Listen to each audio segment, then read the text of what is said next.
Hi friends, welcome back to my channel Lakshmi one and only. ఈరోజు video మా ఇంట్లో కృష్ణాష్టమి పండుగ ఎలా జరుపుకున్నాము అనేది ఈ వీడియోలో చూపిస్తాను. వీడియోలోకి వెళ్ళే ముందు కృష్ణుని గురించి నాకు వచ్చిన ఒక చిన్న శ్లోకం మీ అందరికీ చెప్తాను. వసుదేవ సుతం దేవం కంసచానూరమర్దనం దేవకీ పరమానందం కృష్ణం వందే జగద్గురుం.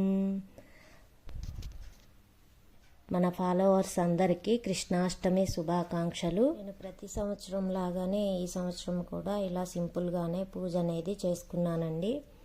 ఎప్పుడూ కూడా ఎటువంటి హడావుడి ఎక్కువ లేకుండా ఇలా కృష్ణునికి ఇలా నైవేద్యంగా వెన్న పెడుతూ ఉంటాను. అలాగే తులసి మాల అనేది సమర్పించుకుంటూ ఉంటాను. మా ఇంట్లో లడ్డూ గోపాల్ ఉంటాడు. అంటే ఇలా చిన్న కృష్ణయ్య విగ్రహము ఉంటుంది. ఇలా బ్రాస్లో ఉన్నది చిన్న విగ్రహము ఉంటుందని ఇతన్ని లడ్డూ గోపాల్ అంటారు. అయితే ఈయనకి అభిషేకం చేసుకుందామని ముందుగా ఇలా అభిషేకం చేసుకుంటున్నాను. నీళ్ళతోటి అలాగే ఆవు పాలతోటి ఇలాగా అభిషేకం చేసుకుంటున్నాను. ఇలా విగ్రహం అనేది ఉంటే అభిషేకం చేసుకోవటం చాలా మంచిగా అనిపిస్తుంది. ఈ కన్నయ్యను ఇలా అభిషేకం చేసుకున్న తర్వాత చక్కగా రెడీ చేసుకుంటే చాలా అందంగా కనపడతాడు. ఇక్కడ చూశారు కదా ఎంత చక్కగా ఉన్నాడో, పెద్ద పెద్ద కళ్ళతోటి అలాగే చాలా చక్కగా ఉన్నాడు.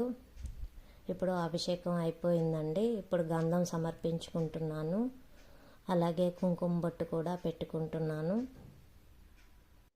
గంధంతో కుంకుమతోటి ఇలా అలంకరించుకున్న తర్వాత ఇలా 2 పుష్పాలు సమర్పించుకుంటున్నాను. అలాగే కృష్ణయ్యకి కానీ, రాముల వారికి కానీ, వెంకటేశ్వర స్వామికి కానీ, నరసింహస్వామికి కానీ అవతారాలన్నీ ఏనవే కదా. అందుకని వీళ్ళందరికీ తులసి దళం అంటే ఎంతో ప్రీతి కదా. తులసి దళం లేనిదే అసలు కృష్ణుని పూజ కానీ ఏ పూజ కూడా ఇలా పూర్తవ్వదు. అందుకని ఒక తులసి దళం ఇక్కడ పెట్టుకుంటున్నాను. మనం పెట్టుకునే నైవేద్యాల్లో కూడా వీళ్ళందరికీ ఈ అవతారాలన్నింటికి ఏ నైవేద్యం పెట్టినా దానిలో తులసి దళం తప్పనిసరిగా పెట్టుకోవాలండి. లేకపోతే నైవేద్యం వాళ్ళకి చల్లదు అని అంటారు. ఇక్కడ నేను ధూపం సమర్పించుకొని అలాగే కర్పూర హారతి కూడా ఇస్తున్నాను. ఇలాగా అభిషేకం అంతా అయిపోయిన తర్వాత కృష్ణయ్య ఇలా ఒక టవల్ తీసుకొని ఇలా తుడుచుకొని చక్కగా ఈయనకి డ్రెస్ ఒకటి ఉందండి నా దగ్గర. డ్రెస్ ఒకటి తీసుకున్నాను.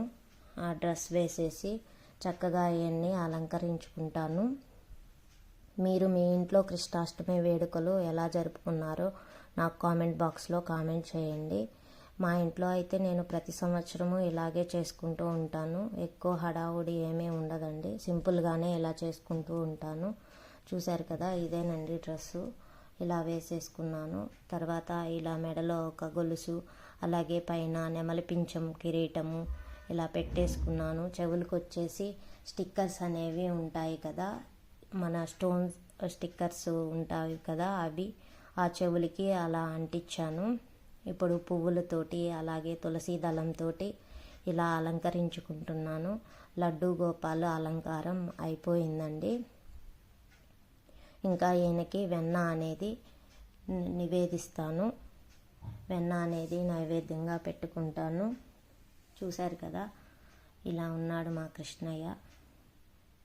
పెద్ద పెద్ద కళ్ళతోటి అలాగే తలపైన నెమలి పింఛంతో చేతిలో లడ్డు పట్టుకొని ఇలా లడ్డు గోపాల్ రెడీ అయిపోయాడండి. మాకు హాల్లో కూడా ఇంకో కృష్ణయ్య ఉంటాడు. ఆయన్ని కూడా ఇలా తులసి మాలతోటి అలంకరించుకున్నాను. ఈయన కూడా చాలా అందంగా ఉంటాడు. మాకు హాల్లోనే ఈ విగ్రహం ఇలా ఉండడం వల్ల హాల్కే అందం వస్తుంది అనిపిస్తుంది. ఈయన చూస్తే అంత అందంగా ఉంటాడు. చూశారు కదా ఎంత బాగున్నాడో. ఇలా తులసి మాల వేసుకొని ఇక్కడ కూడా దీపం పెట్టుకొని వెన్న సమర్పించుకున్నాను. కృష్ణాష్టమి వేడుకలు అంటే ముఖ్యంగా సాయంత్రం పూట ఉట్టి కొట్టడం అనేది పల్లెటూరుల్లో చాలామంది చేస్తూ ఉంటారు. మా ఊర్లో కూడా ఉట్టి కట్టడం అనేది ప్రతి సంవత్సరం జరుగుతూనే ఉంటుందండి. చాలా చక్కగా ఉంటుంది. అది ఆ ఉత్సవం అనేది యాదవుల వంశస్థులు చాలా చక్కగా జరుపుకుంటారు. చూడటానికి కూడా చాలా బాగుంటుంది. మా ఊర్లో ఉన్నప్పుడు కంపల్సరిగా నేను ఆ ఉట్టి కొట్టడం అనేది చూస్తాను.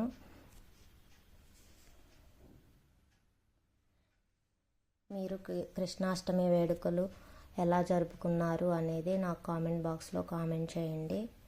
ఈ వీడియో కనుక మీకు నచ్చితే ప్లీజ్ లైక్ చేయండి, షేర్ చేయండి. Thank you for watching.